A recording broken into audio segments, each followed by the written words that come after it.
누가복음 11장 52절 보시면 예수님이 이렇게 말씀하시죠. 율법사들아 너희에게 화가 있을지어다 너희가 지식의 열쇠를 빼앗아서 너희 자신도 들어가지 아니하고 또 들어가는 자들도 막았느니라 하시니라.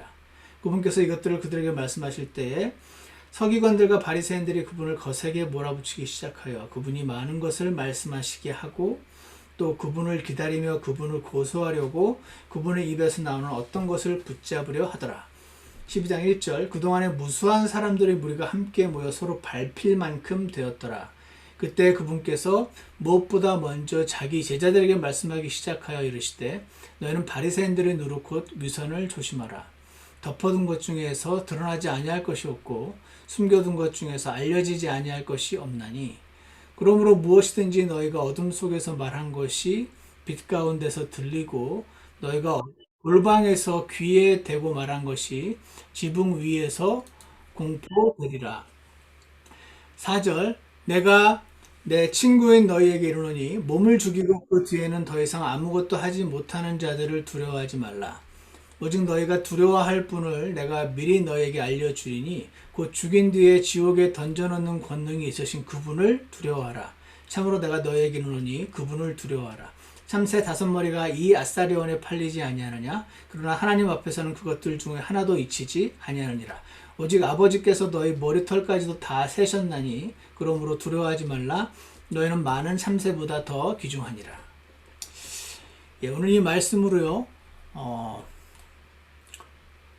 Lord, give me an opening. 오프닝을 주십시오.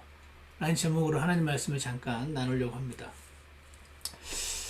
오늘 우리가 방금 읽은 말씀에서요.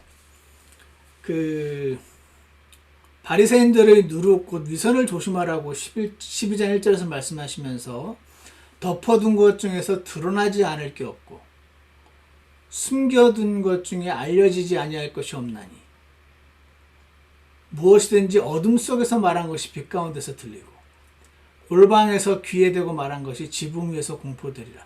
이 말씀을 때문에 예전에 저희 교회에 굉장히 믿음이 좋고 선교사로 헌신했던 한 자매님이 거의 시험에 들 뻔했다고 해야 되나? 삶을 제대로 못 살 정도가 된 적이 있습니다. 왜냐하면은 저희는 하나님 말씀은 영감으로 기록되었기 때문에 여기 있는 그대로 성경대로 받아들여야 된다. 마음에 드는 거는 받아들이고 마음에 안 드는 거는 잊어버리고 그러면 안 된다 하는 그런 말을 굉장히 많이 들으면서 신앙생활을 했었기 때문에 그런 건지는 정확히 모르겠으나 이 하나님 말씀을 보면서 이 자매가 집에서 오빠랑 저기 저 형제는 왜 저 모양인지 모르겠어 하는 말들이 나중에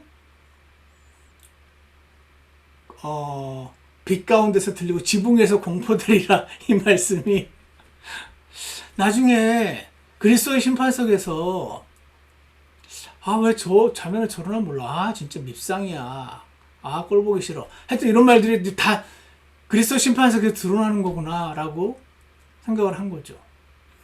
그리스도 심판석은 상 받는 자리라고 들었는데 이 말씀을 보면은 상을 받는 사람도 있겠지만 거기서 내가 했던 말들과 심지어는 생각들 드러나지 않을 게 없다고. 이 말씀을 비롯한 여러 가지 말씀들 때문에 그리스도의 심판석에 자기는 너무 두렵다는 거예요.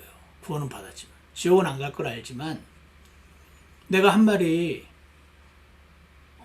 한 생각들이 다 사람들한테 드러나게 되는 그 심판의 날은 상을 얼마나 많이 받을지 아니 못 받으면 받은 사람을 막 부러워하는 그런 정도의 날이 아니라 온 세상에 나의 모든 생각과 악한 말들이 다 까발려지는 그런 날로 여겨져서 이 자매가 하나님을 너무나 사랑하고 헌신해서 날마다 복음 전하고 헌교사로 헌신하고 이제 막 그랬던 자매님이었는데 거의 실족할 지경에 이르렀던 적이 있습니다. 그러다가 제가 이제 2002년에 미국으로 떠나온 다음에 그 다음에 이 자매가 이제 어떤 과정을 거쳐서 이제 실족하지 않고 계속 믿음 생활을 잘 하고 지금 이제 사모님이 되시고 이제 이렇게 되었는지 저는 그 과정은 제가 떠났기 때문에 잘은 모르지만 제가 오늘 이 말씀을 읽으면서 그러니까 고린도전서에서 스스로를 심판하면 자기 자신을 먼저 심판하면 된다. 그 말이 자기 자신이 그래서 죄를 자꾸 자백해야 된다는 말씀과 연결되는 것인가? 와, 그럼 난 진짜 혹시 내가 빠뜨린 자백하지 못한 말 없나 싶어가지고 샅샅이 매일 자백해야 되는 건가? 내가 저희 몰래 조집사님에 대해서 한 그 안 좋은 말이 나중에 조집사님이 알게 되는 건가?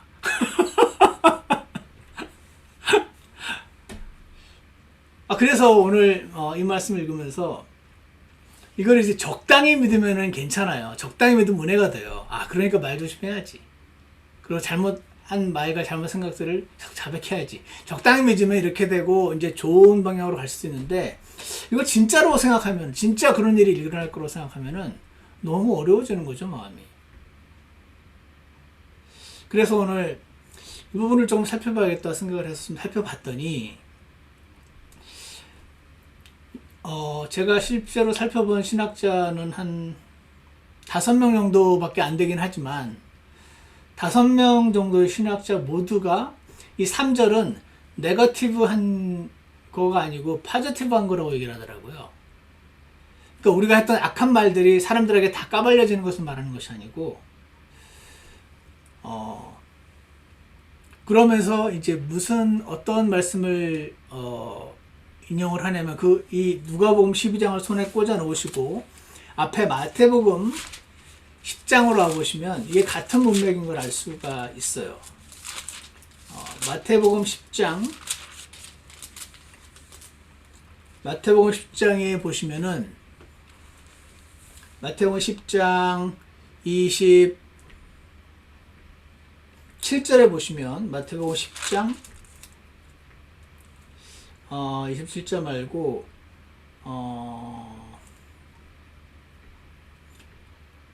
25절을 보시면 마태복음 10장 25절을 보시면 제자가 자기 스승처럼 되고 종이 자기 주인처럼 되면 그에게 족하도다.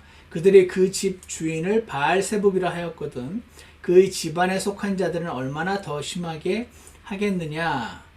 지금 이 마태복음 10장도 그렇고요. 오늘 우리가 읽었던 누가복음 12장도 제가 전에 한번 언급한 적이 있지만 다시 한번 언급을 하고 넘어가겠습니다.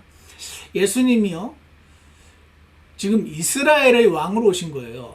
먼저 물론 이스라엘의 거부로 인하여 온 인류의 구세주로 이제 오시긴 하지만 1차적으로 지금 마태, 마가, 누가, 요한은 예수님이 돌아가시기 전 유대인으로서 유대민족의 왕으로 자신을 지금 제시하고 있는 것이 1차적이거든요. 그래서 예수님이 온갖 기적을 일으키시고 사람들을 고치고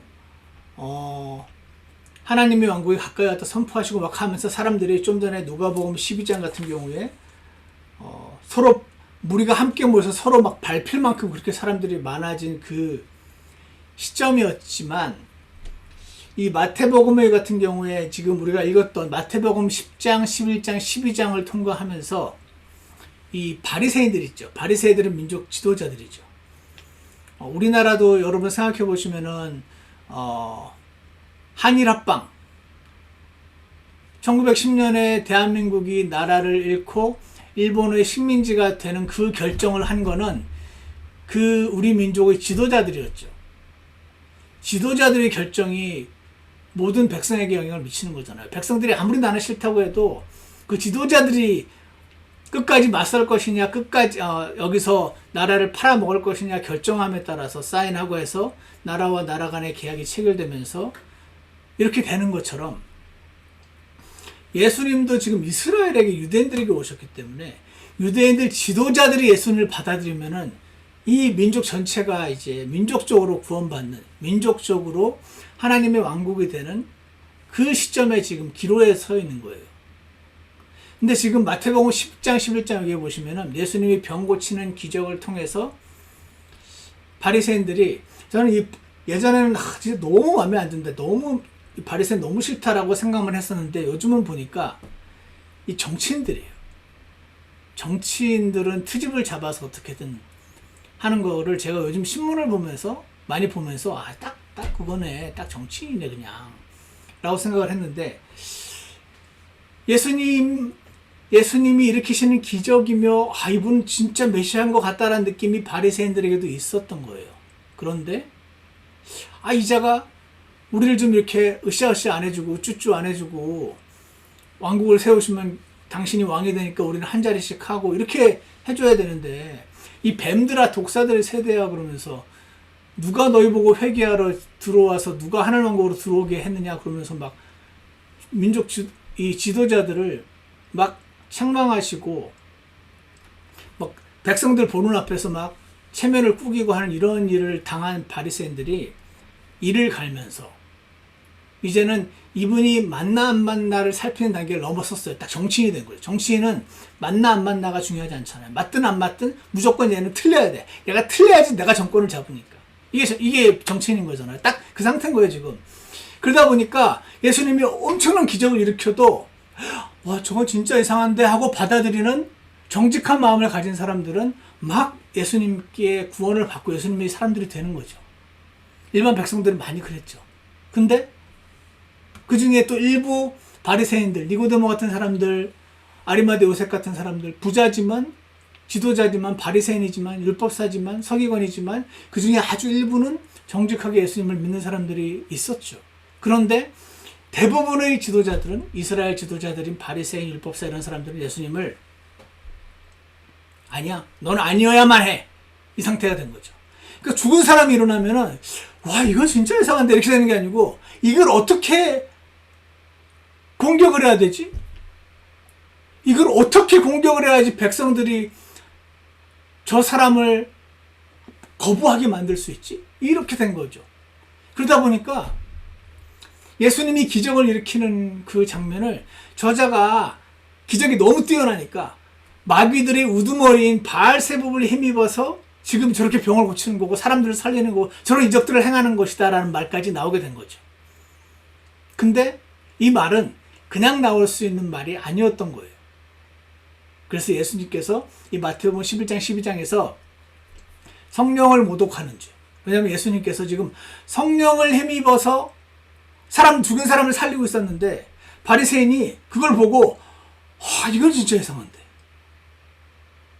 거부하고 싶지만 예수님 메시아 같은데 하고 왔어야 됐는데 그거 안 하고 저자가 다른 사람들 마귀의 대장을 힘입어서 쫄개 마귀들을 쫓아낸다라는 말을 내뱉는 순간 성령님을 힘입어서 그 일을 하고 계셨는데 사탄을 힘입어서 하고 있다는 말을 함으로써 성령님이 사탄이다라고 말하는 셈이 되는 거죠. 그거를 예수님은 작게 보지 않으시고 그것으로 이 이스라엘 민족에게 메시아로 왕으로 오셔서 그들을 통한 하나님의 신정 통치 국가를 세우는 것을 여기서 중단하세요. 계속 기회를 주셨는데 여기서 문을 닫으시죠. 그리고 마태복음 같은 경우는 13장부터 비유를 통해서 설명하시면서 이들은 들어도 이해 못하게 민족 지도자들은 그 전까지는 아니었어요. 그 전까지는 그들이 듣고 이해할 수 있는 기회를 계속 주셨는데 거부하고 안 믿기로 작정하다가 결국 나중에 성령 모독죄까지 저지르는 이스라엘 지도자들을 향하여 문을 닫으시고 이때부터는 백성들에 포커스를 두시고 제자들 이제 성령 모독죄까지 저지른 이 정치인들은 결국 예수님을 정적으로 숙청하게 될 것을 예상하시고 자신이 죽고 부활하게 되는 것은 모든 하나님의 미리 아심에 따른 하나님의 큰 계획 안에서 일어난 일이긴 하지만 어찌되었거나 그들은 본인들의 선택으로 죄를 짓고 예수님을 죽였으니 예수님의 제자들은 당연히 더 쉽게 죽일 테니 이제 제자들을 교육시키고 양육시키셔서 예수님이 떠나고 나서서 이 제자들이 예수님이 시키신 일을 감당하도록 이제 세우는 그 작업을 본격적으로 하시는 그 분기점이 마태복음 12장이고 지금 우리가 읽었던 이 마태복음 10장은 그 12장의 그 클라이맥스에 가기 직전인 거고요. 우리가 방금 읽었던 누가복음 12장도 같은 문맥이에요. 자, 그래서 제가 하고 싶은 말은 뭐냐면은 방금 읽었던 마태복음 10장에 보면은 마태복음 10장에 방금 보시면은요. 방금 25절 읽었죠. 제자가 자기 스승처럼 되고 종이 자기 주인처럼 되면 그에게 족하다다. 그들이 그 집 주인을 바알세봅이라 하였거든 그의 집안에 속한 자들을 얼마나 더 심하게 하겠느냐.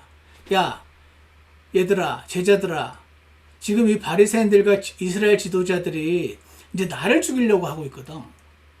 나를 죽이려면은 너희들 죽이는 거야 얼마나 간단하게 죽이겠냐. 그러니까 나를 지금 거부하려고 하는데 너희들은 얼마나 당연히 더 거부하겠느냐. 곧 있으면 너희들에게 엄청난 시련이 올 거다. 지금 그 얘기를 하시고 계신 거죠.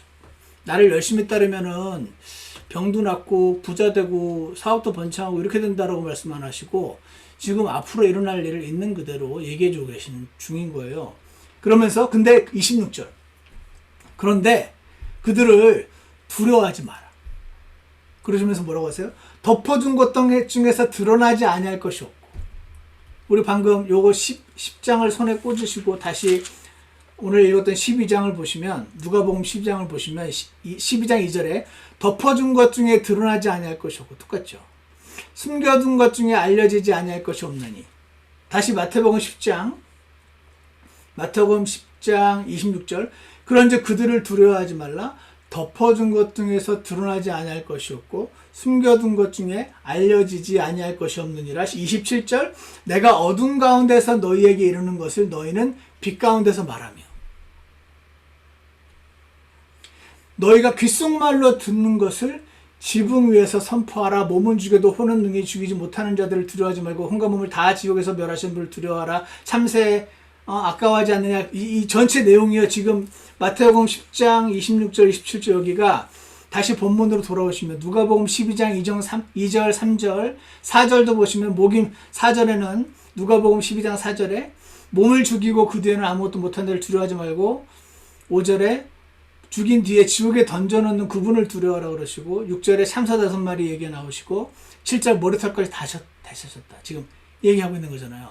자, 이 얘기를 제가 이렇게 길게 했냐면은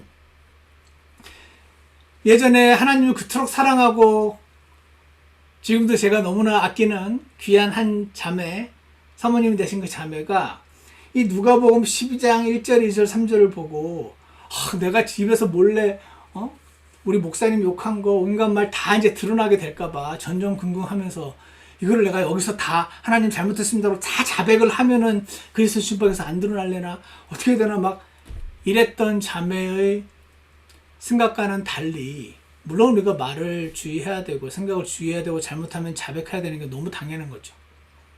그건 right doctrine이에요. 근데 지금 이 구절은 그 말을 하는 것이 아니고 너희들이 지금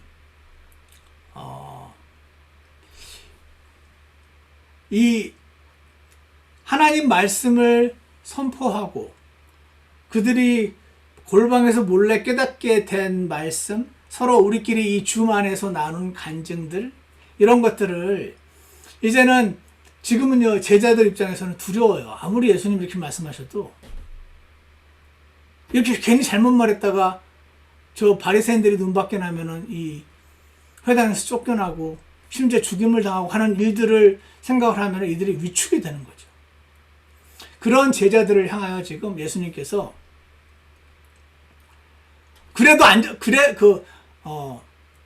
그런 일이 일어날 수 있는 건 사실이긴 하지만 그럼에도 불구하고 두려워하지 말라고 하나님이 다 케어하신다고 하나님이 참새 2마리가 1아사레온에 팔리고 5마리가 2아사레온에 팔린다고 그랬잖아요. 그러니까 원래 1아사레온에 2마리면 2아사레온은 4마리 팔려야죠. 근데 5마리째 되는 5마리 걔는 덤인 거예요. 덤으로 주는 별거 아닌 것, 별거 아닌 참새 1마리까지 하나님께서 관심하고 계시니 당신이 나가서 예수님을 전하고 전도를 하고 하나님 말씀을 전하는 것과 관련해서 그렇게 할 경우 이들이 나를 죽일 거고 곧 너희도 죽이고 할 것 같지만 그래도 두려워하지 마라. 그러면서 8절에 보세요. 12장 8절. 누구든지 사람들 앞에서 나를 시인하면 사람의 아들도 하나님 천사들 앞에서 그를 시인하리라. 9절. 나를 부인하는 자는 천사들 앞에서 부인을 당하리라. 이거는 나를 부인하면 너는 지옥 갈 거야 그 말이 아니고 지금 그리스도의 심판석에서 보상을 말씀을 하시는 건데 이 지금 누가복음 12장 1절부터 9절까지의 이 메시지 전체는 사실은 12절까지가 오늘 보니까 한 묶음이더라고요. 두려워하지 말고 부끄러워하지 말고 예수님을 전해라. 전도해라. 그 말씀이 오늘 이 메시지라는 거를 오늘 제가 그 말씀을 해서 공부를 하면서 처음으로 이게 이 전체의 빅 아이디어가 그거구나라는 것을 오늘 하나님께서 알려주시더라고요.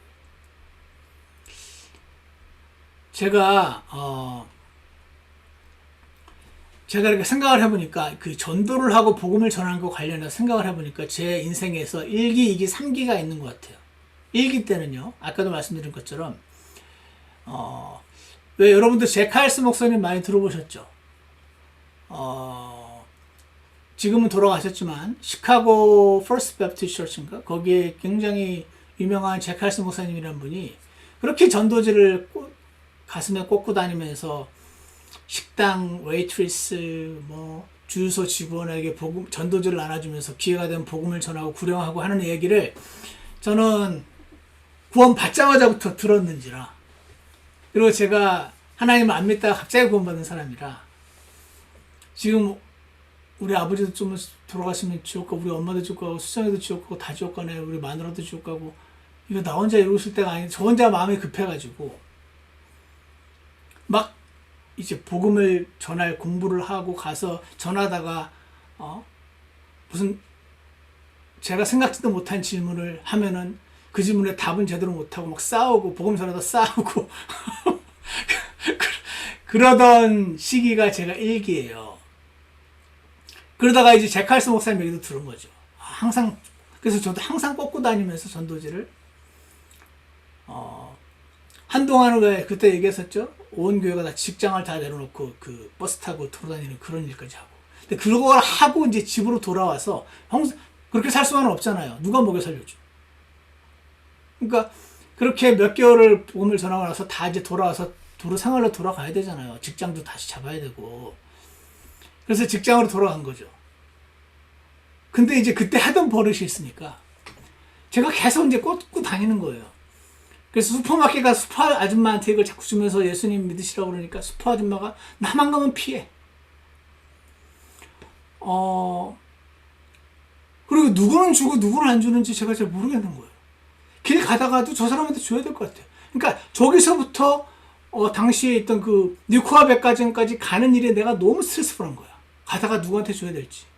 가서 거기 수많은 사람들이 있는데 저 사람 다 복음 전도지를 주던 그 일을 하고 나서니까 쫓아가서 지금 줘야 되는지. 이 식당에서 밥 먹고 웨이트리스한테 주면은 웨이트리스야 이제 손님 기분 안 상하게 하려고 전도지를 받긴 하지만 하여튼 제가 이 전도지를 주다 보니까 생활이 안 되는 거예요. 생활이 정상적인 일반적인 생활이 안 되는 거예요. 그래서 이상하다. 이거 생활이 안 되네. 제칼스 목사님 이렇게 했다던데. 이게 제 일기였어요.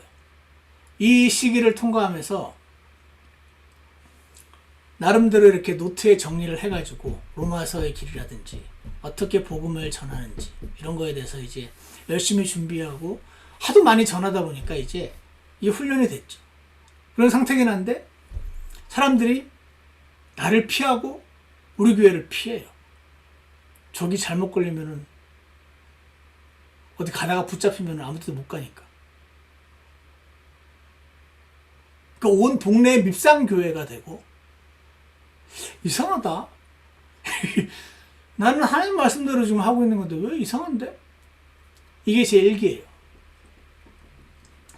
그러다가요, 이건 아닌 것 같아요.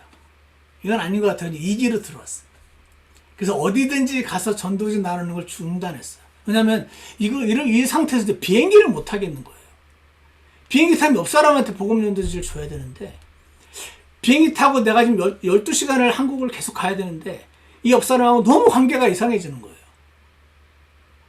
그거를 몇 번 경험하니까, 이제는 내가 줘야 되는데 주고 나면은 이 사람의 차가운 시선과 이걸 어떻게 해야 되나 막 고민하다가 결국 안 주고 나면 내가 영적인 상태가 너무 나빠지는 거야. 난 불순종했어, 오늘. 이런 생각 때문에. 그래서 이렇게 사는 건 아닌 것 같아. 그래서 이 길로 넘어와서는 전도진 나눠주는 걸 중단했어요. 그러면서 그때 이제 한 형제님이 예수님 믿으라 말하는 거 중요한 거 맞는데 일단 사람들과 친해지는 게 중요하다. 그래서 제가 그 말 들으니까 그 말 맞는 것 같아. 생활 전도에서는 그게 맞는 것 같은 생각이 들어요. 그래서 일단 친해지면 그 사람이 마음을 열면 그때 복음을 전하면 되는 거지. 심지어 한 자매님은 형제님이 다니면서 전도지 주고 예수님 믿으세요 하면 지옥 갑니다 확 해버리고 그냥 그 사람이 나를 다시 상종 안 하고 나는 이미 줬어. 나는 복음도 전했고 전도도 줬으니까 나는 이제 할 일을 다 했어. 형제님 혼자 시원한 거지 그건 진짜 복음 전하는 게 아니라고 저한테 누가 또 그래. 그 말이 들으니까 맞는 것 같아요.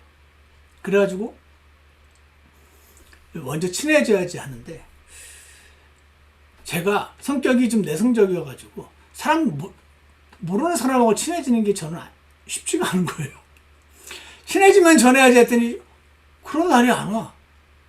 나는 모르는 사람하고 친해지는 게 어려운 사람. 어떤 사람 세일즈 잘하시고 이런 분들은 모르는 사람하고 친해지는 거 잘하거든요. 그래서 이 기로 들어서 가지고 이제 복음을 전하는 것보다는 먼저 친해지고 일단 마음을 열게 되는 게 중요해. 그 말 자체는 맞는데 그 친해지고 마음을 여는 건 못하고 복음 안 전하는 것만 익숙해지더라고. 그러니까 어떻게 되냐면은 이러면 안 되는데 하면서 죄책감이 계속 있어요. 그리고 이걸 내가 아예 처음부터 안 해본 사람은 다를지도 모르겠는데 이거를 길 다니면서 이렇게 다 했던 저로서는 이게 계속 죄책감이 쌓이면서 제가 이렇게 백슬라이딩을 하게 돼요. 상태가 점점 나빠지는 거죠. 그러다가 하나님께 길을 물으면서 내가 유학을 가든 통역사가 되든 일단 영어 공부를 해야겠다 그래가지고 강남에 있는 이이쿤 학원을 이제 돈을 내가 끊었어. 그 학원을 다니면서 이제 방향이 유학 쪽으로 이렇게 인도되는 것 같아가지고 제가 일단 성적이 좋아야 되니까 스터디 그룹을 만들었어요. 학생들과 함께 공부하는데 이제 전도지 안 주고 예수님 얘기도 안 하는 상태가 오래됐기 때문에 저들에게 주님을 전해야 되는데 하는 부담이 1도 없어. 하나도 부담이 없어요. 그 상태였어요. 그 상태면서 매일 말씀도 안 읽었어요. 말씀 읽기가 싫었어요. 왜냐면은 말씀 읽으면 하나님이 나를 확 또 땡길까 봐. 확 땡겨가지고 전에처럼 매일 복음 전하고 전도지 주는 시절로 돌아가시게 할 것 같아가지고 그럼 나 이 스터디 계속 해야 하는데 스터디 애들한테 다 이렇게 하고 애들이 다 나를 이상한 미친 사람 취급하면서 하면 나 유학 못 가는데 이제 이 상태가 되면서 이게 생각해보니까 이기예요. 이기. 그러다가요 어느 날 진짜 아침부터 밤중까지 영어 공부를 열심히 했는데 영어 공부를 그거 해서 직업을 가지려고 한 것도 있는데 잠깐 이렇게 쉬면은 그때 하나님이 나한테 마음에 찔림을 주시면서 성경 읽으라 그럴까 봐 쉬지 않고 공부만 했더니 근데 그러다가 마음이요 너무 이제 공허해지더라고요. 게다가 할 수 없이 어느 날은 폈죠 말씀을. 그랬더니 이사야서 55장에서 6절에서 너희는 주를 만날 만한 때 그분을 찾으라. 그분께서 가까이 계실 때 그분을 부르라. 이 말씀을 제가 읽는데 그러면서 55장 7절에서 사악한 자는 자기 길을 버리고 불의한 자는 자기 생각을 버리고 주께로 돌아오라. 와, 이 말씀 읽는데 그냥 난 이렇게 하나님을 밀어내고 있었는데 하나님 나한테 돌아오라고 그러시네. 나 같으면 이 자식 한번 너 죽어봐라, 너 고생 좀 해봐라, 이럴 것 같은데 안 그러시네. 그러면서 그리하면 그분께서 그에게 긍휼을 베푸시리라. 우리 하나님께로 돌아오라. 그분께서 풍성하게 용서하시리라. 내 생각들은 너의 생각들과 같지 아니하며 내 길들은 너의 길들과 같지 아니하라. 와, 이 말씀을 했는데 제가요, 전에도 말씀드렸고 펑펑 울었어요. 이날 펑펑 울고 회개를 했어요. 회개했지만 제가 주님 앞으로는 자칫 전도지 돌리겠습니다, 그렇게 회개하지 않았어요. 그냥 주님을 계속 밀어내다가 하나님 말씀도 안 읽고 그냥 마음을 돌려서 주님의 품에 그냥 안겼을 뿐이에요. 그거 했어요, 그날. 그랬더니 그 다음날 제 스터디하는 그 그룹의 한 명이, 근데 오빠는 왜 신학교를 가려고 결심하셨어요? 누가 한 명 질문을 해요. 그래서 제가 그거 내가 원래 하나님 안 믿는 사람이었는데 아무리 쾌락을 추구하고 아무리 술을 마시고 아무리 노래방에서 뛰어놀아도 안 채워지더라고. 그리고 엄청 열심히 일해도 잘리더라고, 사람들이. 나보다 훨씬 똑똑한 사람들이 잘리더라고.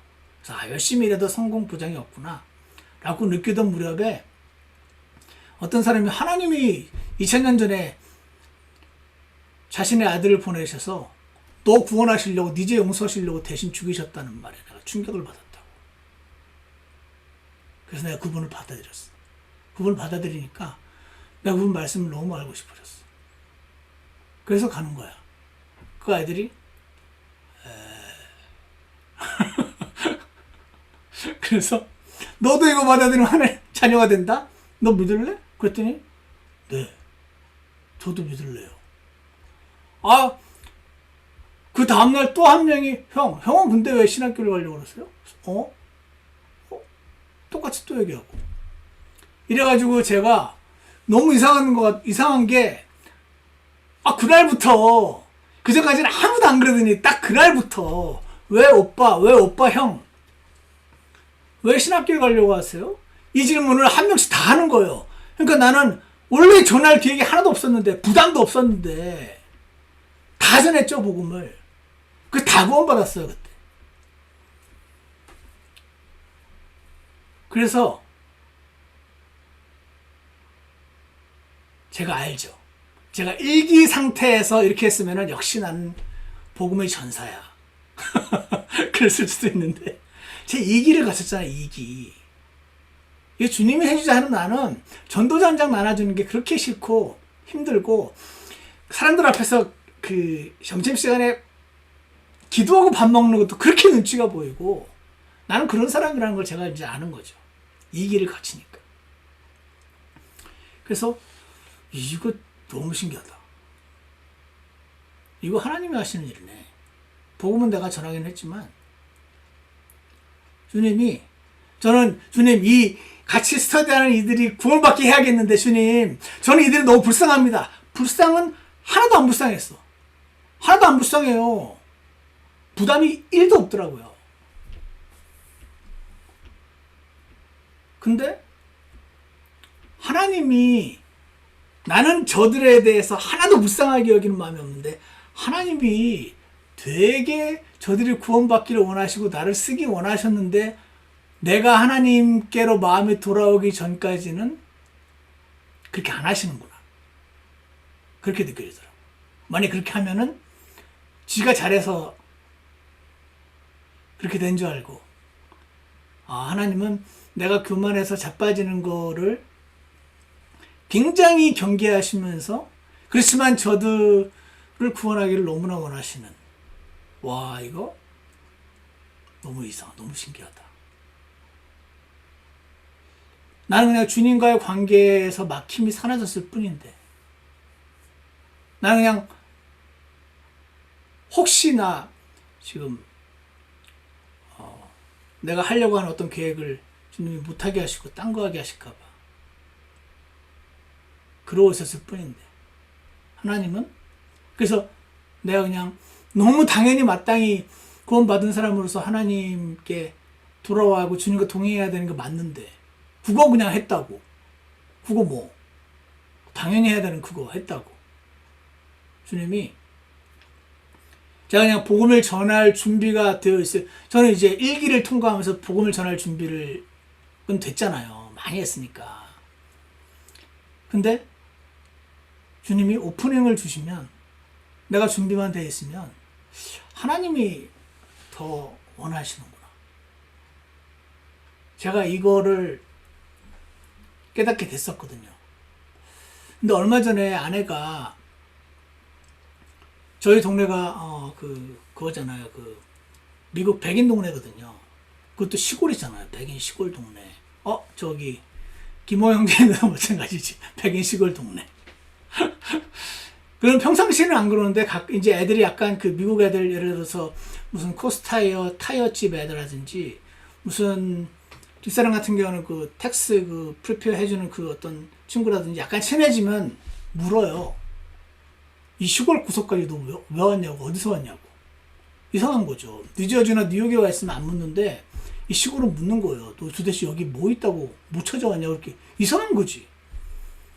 그래서 집사람이 우리 남편이 하나님 안 믿는 사람이었는데 하나님 만나고 나서 하나님 말씀 공부하려고 찾다 보니까 여기 신학교 가서 일로 왔다고 그 말을 하는데 눈이 둥그레져가지고 듣더래요. 또 무슨 듣기 싫은 소리 이래가지고 확 그냥 짜증나는 표정이 아니고 눈이 둥그레져가지고 듣더래요. 그러면서 집에 와가지고 저런 사람이 가끔 있는 것 같은데 나 저때 저런 사람들한테 전할 수 있게 준비를 좀 해야겠어 그러더라고요. 그 말만 하고 마른 거지. 집에 오니까 아쉬운 거지 막. 하나님을 전할 수 있는 기회였는데 내가 그냥 날려버렸네 이런 생각이 들었나 봐요. 그렇게 느꼈을 뿐 그 이후로 뭔가 달라진 것 같지는 않아요. 제가 보니까. 그렇지만 어떤 거야 그거를 느낀 거지요. 이해가시죠? 이 누가복음에서 예수님을 전하면 지금 목숨이 위험한 그런 상황이 있는데 예수님이 겁내지 말라고 전하라고 그러셨잖아요. 진리를 말하는 걸 방해하는 바리새인들 위선도 이제 드러나는 날이 올 거라고. 너희끼리 조심스럽게 말하고 조용히 기뻐하던 말씀도 온 천하에 선포될 날이 온다고 좀 있으면. 예레미야서 31장 34절에 보면은 이제 주를 알라 이런 말 아무도 안 한다. 왜냐면 작은 자부터 큰 자에게까지 그들이 다 나를 알 것이기 때문에 그런 날이 온다 그러시는 거죠. 하박국 2장 14절에서처럼 물들이 바다를 덮는 것과 주의 영광을 아는 지식이 땅에 가득한 날이 오게 되는 거예요. 천년왕국을 말하는 것이겠죠. 그런 날이 온다. 그런 날이 올 때 네가 그런 날을 조금 앞당겨서 좀 동참하는 것뿐이야. 그러니 그때 제자들은 목숨을 잃을 위기에 있음에도 불구하고 하나님이 두려워하지 말라 예수님을 전하라 하셨던 것이 옳은 것이었다면 오늘날은 그 정도는 아니지. 죽이지는 않잖아요 아직. 그런데도 전도는 여전히 힘들어요. 그죠? 제가 생각해보면 그런 것 같아요. 여기 예를 들어서 노집사님이나 노집사님 면제신가? 어쨌거나 옛날에 막 36개월 이렇게 군대 생활하고 맨날 빠따치고 했던 군대 시절을 통과하신 분들은 요즘 애들 저 군대도 아니라고 저는 막 이러시잖아요. 근데 지금 군대 간 애들은 엄청 힘들어요. 걔들은 여러분과 제가 군대에 있던 그 시절의 군대를 경험 못 해봤으니까 그냥 자기 수준에서 지금이 제일 힘든 시기인 거죠. 군대 그게. 그런 것처럼 지금 우리가 예수님을 전하면 목숨을 잃진 않아. 그러니까 지금은 쉬운 거야. 그렇게 말할 수가 없어. 지금은 지금 나름대로 또 엄청 힘들어. 이렇게 말했다가 괜히 분위기 쌓여질까. 너 예수님 믿는 사람인데 그동안 그렇게 사업했어? 막 이런 말을 할까봐. 게다가 요즘 기독교인들에 대한 미움이 얼마나 심해지고 있어요. 코로나 때문에 기독교인들이 엄청 미움받고 있잖아요. 기독교인들과 유대인들 말 안 듣고 계속 모인다고 그들 때문에 막 기껏 힘들게 그 거리두기 해가지고 결국 숫자 좀 줄여놨더니 기독교 무슨 모임에서 이단들 모임에서 막 펑펑 터지니까 기독교임을 드러내기가 어렵죠. 그런데 오늘 두려워하지 말라 그러시는구나. 전도하는 너희를 잊지 않으신다고 그러시고 지켜보고 계신다고 그러시고 눈동자같이 지켜보신다고 그러시고 참새보다 귀중하게 있다고 그러시고 그래서 오늘 하나님께서는 우리에게 지금 우리가 예수님을 전하고 전도한다고 해서 아무도 죽이지 않는 그런 환경이지만 그렇다고 쉽다고 말할 수 없는 이 환경에서 하나님께서 우리에게 말씀하시는 첫 번째는 날마다 죄를 자백하고 주님 품에 안겨 살아라. 그게 첫 번째인 것 같아요. 제가 주님 계속 밀어내다가 그날 그 이쿠나 학원 지하 도서실에서 주님께 마음을 돌렸던 그때처럼 내 죄를 자백하고 주님 품에 안겨 살기. 이게 1번이고 2번 Lord give me an opening. 주님 오프닝을 주세요. 제가 일기 때 왜 그렇게 힘든지 아세요? 복음 전하는 거 좋은 거잖아요. 그 좋은 게 율법이거든요. 율법을 내 힘으로 하는 사람은 그렇게 돼요. 적당히 하는 사람은 상관이 없는데 진짜로 말씀대로 순종하려고 하면 내 힘으로 할 수 없음을 알게 되는 거죠. 율법을 내가 아니라 그리스도께서 내 안에서 사셔야 되는데 이거를 내 부담과 내 노력으로 하려니까 저들이 다 지금 막 지옥에 가고 있는 것 같으니까 내가 마음이 뜨거웠다가 몇 번 얻어먹고 나니까 이제 하나도 안 불쌍하고 하나도 걱정이 안 되고 1도 부담이 안 되고 그게 왜 그렇죠? 그게 왜 그러냐면 우리가 예수님 전하는 건요 그들이 불쌍해서가 아니고 주님 때문인 것을 기억해야 돼요. 저들이 불쌍하다고 생각하면 좀 있어 보세요. 저처럼 일기 통과하시면은 하나도 안 불쌍해져요. 왜냐하면 우리 안에 있는 영혼들을 불쌍히 여기는 마음은 굉장히 얄팍해서 우리가 살만하면 그들이 불쌍하고 내 코가 석자면 하나도 안 불쌍하고 그러니까 그들이 불쌍해서 복음을 전하려면 우리는 절대로 계속 복음을 전하는 사람이 못 된다. 이와 관련해서 놀라운 말씀이 있었는데 이건 나중에 오늘 시간이 너무 지났으니까 나중에 보여드리기로 하고 그래서 1번 날마다 주님 품에 안겨 살기 2번 Lord give me an opening 오프닝을 주시면 전해줄 수 있게 준비하기 여러분 준비가 되셨나요? 여러분에게 지금 누가 5분 뒤에 죽는 사람이 야, 나 지옥 가기 싫은데 나 어떻게 구원받을 수 없을까 막 이렇게 말하면 그 5분 동안 전할 수 있게 준비하기. 그 준비하는 거를 우리 교회 홈페이지에 그 복음 전하는 코너 거기 들어가서 다 읽어보시고 하면은 준비될 수 있다고 생각해요. 준비하기. 세 번째. 기도하기. 나는 얄팍해서 오늘은 그들이 구원받기 원했다가 내일은 내 코가 석자라서 잊어먹지만 하나님은 그들을 계속 더 구원받기 원하시기 때문에 그분께 기도하기. 네 번째, 그 영혼의 불쌍함 말고 주님 바라보기. 이 네 가지를 하셔서 Lord, give me an opening. 지금 환경도 그렇고 여러 가지로 전도하고 복음 전하는 것이 어려운 상황이긴 하지만 그거는 그냥 사람의 생각이고 여러분 제가 준비되어 있으면 주님의 오프닝을 주시면 나는 전한 데까지 할 수 있는 거죠.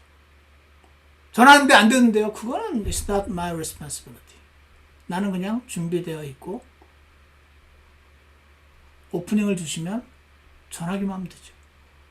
오늘 하나님께서 우리에게 그것을 원하신다라고 주님 말씀을 주신 것 같습니다.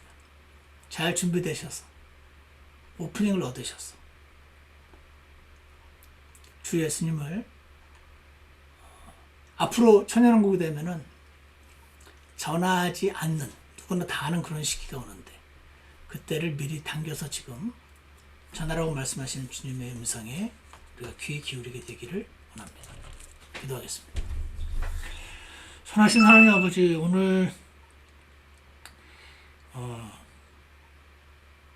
하나님께서, 예수님께서 두려울 수밖에 없었던 제자들에게 두려워하지 말라고 말씀하시면서 그들을 아끼셨어서 어디 가서 절대 말할 생각하지 말고 조용히 그냥 너희들끼리 모여서 나를 경배하라고 그렇게 말씀하실 만도 했는데, 입을 벌리고 말하면은 죽이려고 달려드는 사람들이 절비한 가운데서도 두려워하지 말라고 하시면서 내가 지켜주겠다고 하시면서 말씀을 선포하게 하신 예수님의 말씀을 오늘 잠시 기억했습니다. 주님, 저희가 부족하지만 잘 준비될 수 있게 결심하게 도와주시고 오프닝을 주셔서 나의 인간적인 안타까운 마음은 다 버리게 하시고 주님만 바라보고 주님께 순종하는 자들 될 수 있도록 축복하여 주시옵소서. 예수 그리스도 이름으로 기도드렸습니다.